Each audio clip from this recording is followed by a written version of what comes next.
നമ്മുടെ ക്രിസ്മസ് എക്സാമിന്റെ time table വന്നിരിക്കുകയാണ് അല്ലേ?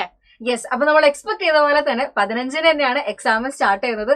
ഫസ്റ്റ് എക്സാം എന്ന് പറയുന്നത് നമുക്ക് എല്ലാവർക്കും ഫേവറേറ്റ് ആയിട്ടുള്ള അക്കൗണ്ടൻസി ആണ് ഫസ്റ്റിൽ എക്സാം വരുന്നത്. എല്ലാവർക്കും കോൾ അടിച്ചു. അതെ. ഇനി അതിൽ ശ്രദ്ധിക്കേണ്ട കാര്യം എന്ന് പറയുന്നത് എല്ലാ എക്സാമും രാവിലെ ആണ് കേട്ടോ. ഫോർനൂൺ ആണ് എല്ലാ എക്സാമും വരുന്നുണ്ടായിരിക്കാം. സെക്കൻഡ് എക്സാം 16-ാം തീയതി നമുക്ക് എക്സാം ഇല്ല. ചെറിയൊരു ഗ്യാപ്പ് ഉണ്ട്. 17-ാം തീയതി ഓപ്ഷണൽ സബ്ജക്ട്സ് ആണ് വരുന്നത്. അതായത് നമുക്ക് പൊളിറ്റിക്കൽ സയൻസും കമ്പ്യൂട്ടർ ആപ്ലിക്കേഷനുമാണ് 17th വരുന്നത്. ആൻഡ് 18th വീണ്ടും ഒരു ഓപ്ഷൻ പേപ്പർ തന്നെയാണ്. മാത്സ് ആണ് നമുക്ക് 18th വരുന്നത്. അത് കഴിഞ്ഞുള്ള 19th നമ്മുടെ ഇംഗ്ലീഷ് ആണ്. കോമൺ ആയിട്ട് എല്ലാവർക്കും ഉള്ള സെയിം സബ്ജക്ട് 19th വരിക. സാറ്റർഡേ നമുക്ക് പരീക്ഷ ഉണ്ട്. സാറ്റർഡേ നമുക്ക് എക്സാം ഉണ്ട്. അതാണ് ഹൈലൈറ്റ്. 20th പാർട്ട് 2 ലാംഗ്വേജസ് ആണ്. നമ്മളെ മലയാളം, ഹിന്ദി പോലുള്ള വിഷയങ്ങളായിരിക്കും. 20-ാം തീയതി നിങ്ങൾക്ക് പരീക്ഷ വരുന്നുണ്ടായിരിക്കാം. 22nd നെക്സ്റ്റ് സൺഡേ നമുക്ക് ലീവാണ്. 22-ാം തീയതി മൺഡേ നമുക്ക് വരുന്ന എക്സാം എന്ന് പറയുന്നത് ബിസിനസ് സ്റ്റഡീസ് ആണ്. അപ്പൊ ബിസിനസ് സ്റ്റഡീസ് പഠിക്കാനായിട്ട് ആകെ ഒരു ദിവസം മാത്രം നിങ്ങൾക്ക് ഗ്യാപ്പ് ഉള്ളൂ.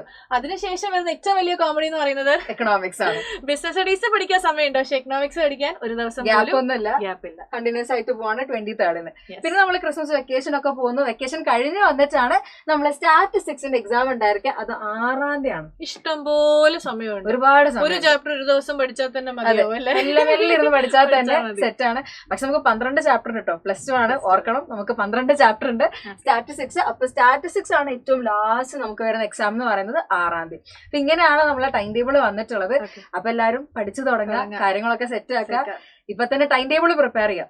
ഏതൊക്കെ ദിവസം എന്തൊക്കെ നോക്കണം. ഇനിയിപ്പോ ഓരോ ദിവസം ടൈം ടേബിൾ വന്നല്ലോ. അപ്പൊ ഫസ്റ്റ് അക്കൗണ്ടൻസി ആണ് വരുന്നത്. അപ്പൊ അതിനനുസരിച്ചുള്ള ചാപ്റ്റേഴ്സ് കാര്യങ്ങളൊക്കെ നിങ്ങൾ പഠിക്കാം. അതെ. അതേപോലെ തന്നെ നമ്മൾ സ്റ്റഡി പ്ലാനും കാര്യങ്ങളും ഒക്കെ നമ്മുടെ യൂട്യൂബ് ചാനൽ അപ്ലോഡ് ചെയ്യുന്നുണ്ട്.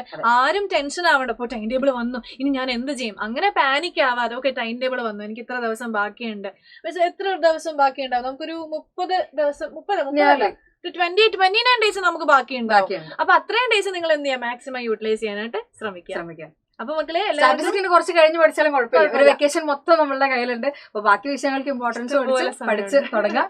ആൻഡ് ഇതൊക്കെ നിങ്ങൾ ഫ്രണ്ട്സിന് ഷെയർ ചെയ്യാം കേട്ടോ. ലൈക് ടൈം ടേബിൾ വന്നിട്ടുണ്ട്, ഇതൊക്കെയാണെന്നുള്ള കാര്യങ്ങളൊക്കെ സെറ്റ് ആക്കുക. പെട്ടെന്ന് തന്നെ പഠിച്ചു തുടങ്ങാം.